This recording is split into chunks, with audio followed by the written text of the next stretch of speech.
नमस्कार बच्चों, स्वागत है आप सभी का मिशन शिक्षण संवाद पढ़ाई से प्रतियोगिता तक जूनियर स्तर विज्ञान की क्लास में। ये बताओ, फल और सब्जियों को काटने के लिए हम किसका प्रयोग करते हैं? चाकू। बहुत सुंदर। अब एक और प्रश्न हम आपसे करेंगे, जमीन खोदने के लिए किसका प्रयोग करते हैं? फावड़ा का। यानी चाकू और फावड़ा, इन दोनों को हम क्या कहेंगे? क्या है ये? बताइए। चाकू की सहायता से हमने काम को कैसा कर लिया? आसान क्या? अगर हम फल को ऐसे ही या सब्जी को ऐसे ही बिना चाकू के छीलते या काटते तो क्या संभव था? नहीं था ना। क्या जमीन को हम फावड़े के बिना खोदते, हाथों से खोदते तो क्या हम खोद पाते? नहीं। फावड़े की सहायता से हमने क्या किया? अपने कार्य को कैसा कर लिया? आसान कर लिया। कैसा कर लिया? आसान। यानी वो साधन जिससे किसी भी कार्य को सरलता, सुगमता और तेजी से किया जाए। कैसे किया जाए? सरलता, सुगमता और तेजी से, उसे हम क्या कहते हैं? सरल मशीन। यानी चाकू और फावड़ा ये सब क्या है? हमारे सरल मशीन। तो चलिए आज हम आपको मिलाते हैं आपकी सरल मशीन से। देखिए, सरल मशीन के 5 प्रकार होते हैं। कितने प्रकार होते हैं? 5। देखिए, सबसे पहला है उत्तोलक, फिर पेच, नट समतल, फिर घिरनी और उसके बाद है पहिया और धुरी। यानी उत्तोलक क्या है? उत्तोलक एक सरल मशीन, इसके होते प्रकार 3। अभी आपने प्रकार 3 पढ़े थे, अभी पढ़ाएंगे। पहले इनको हम पढ़ते हैं सरल मशीन के प्रकार। उत्तोलक, पेच, नट समतल, घिरनी, पहिया और धुरी। ये सरल मशीन के क्या हुए? प्रकार। कितने हुए? 5। मेरे साथ बोलिए। उत्तोलक, पेच, नट समतल, घिरनी, पहिया और धुरी। ये क्या है? हमारे सरल मशीन के 5 प्रकार। देखिए, आप सभी को देखिए किस तरीके से बनाए हुए हैं। ये आप ही ने बनाए थे?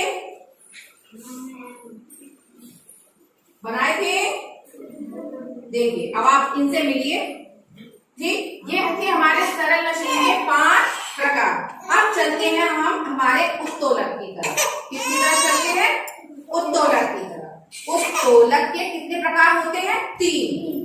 वो 3 प्रकार क्या है? चलिए अब हम इनके बारे में जानते हैं। कितने प्रकार होते हैं? 3।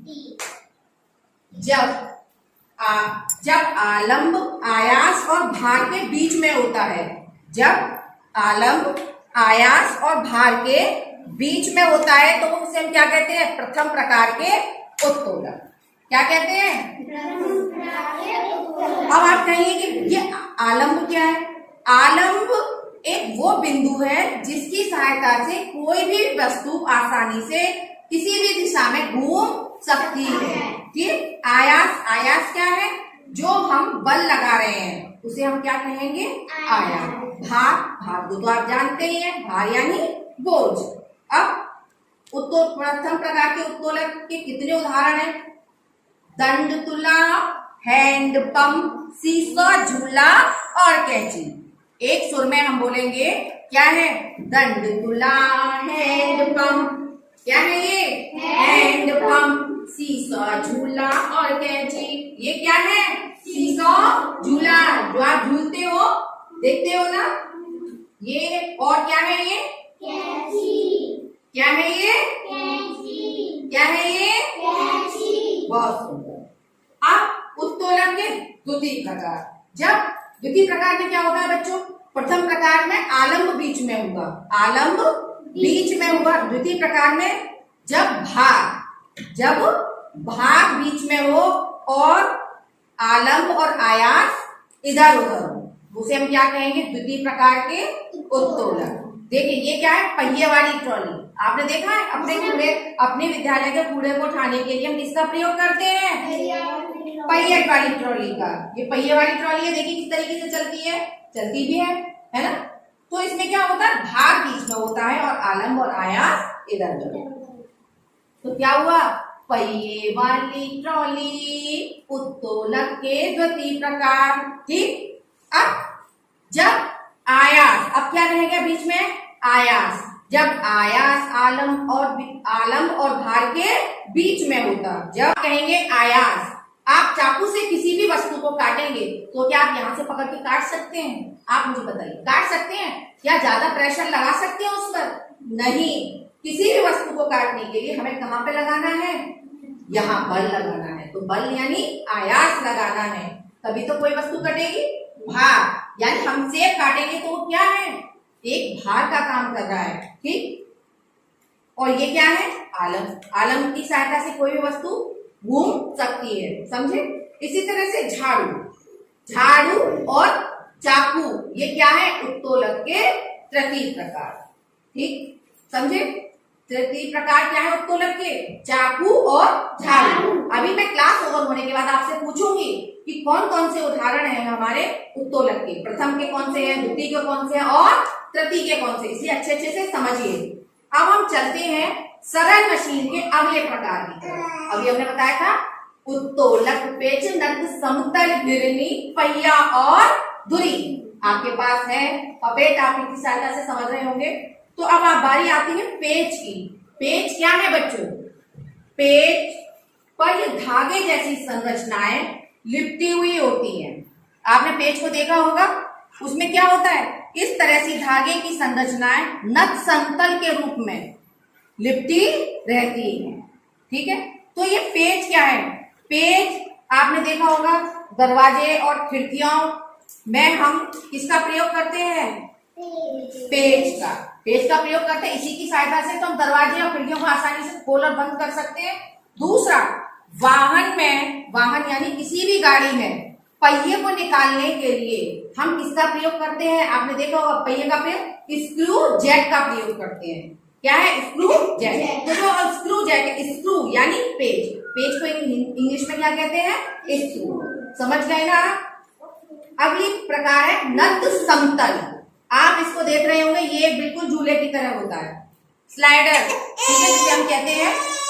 तो इसमें क्या है, इसकी सहायता से बच्चों नत समतल पर हम किसी भी वस्तु को कम बल लगाकर आसानी से ऊपर की तरफ खींच सकते हैं, खींच सकते हैं ना। अगर इसी भारी, आप देखेंगे ये जो मैं गाड़ी लेकर आ रही हूँ, ये इसमें बोझ है यानी इसमें भार है, इसमें मैंने कंक्रीट को भर दिया है, ये भारी है। अगर इस भारी को मैं ऐसे ही खींचूंगी नत समतल के बिना तो मुझे ज्यादा बल लगाना होगा। लेकिन अगर उसी वस्तु को उठाने के लिए मैं किसका प्रयोग करूंगी, नत समतल का, तो वस्तु बहुत कम बल लगाकर आसानी से ऊपर आ जाए।